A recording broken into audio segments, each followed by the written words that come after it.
The two biggest pieces of advice that I can give on driving in the winter: one, before the snow falls, make sure that you're replacing your tires. Snow tires are best, but an all-season tire, or even just making sure your normal tire has the proper amount of tread, is going to go a long way in making sure that you're staying on the road. The second piece of advice would be slow down.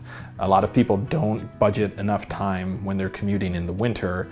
Budget yourself an extra 10 or 15% when you're making those trips in the winter, and that'll go a long way to making sure that you don't get in an accident. One of the basics in winter driving too is give yourself a little extra room than normal. There are those situations where the person hasn't cleared off their car in front of them, so giving that extra space, will help keep you safe.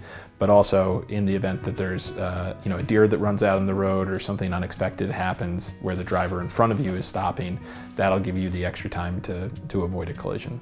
So some of the things that I would recommend keeping in your car during the winter is one, some type of a blanket to keep warm if you're ever stranded. It's packed small, and it really could come in handy. That and a pair of gloves.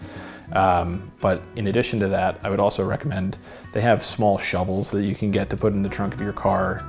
A lot of times you may need to dig out if you get stuck in a ditch, or if the car becomes goes off the road. That could come in handy.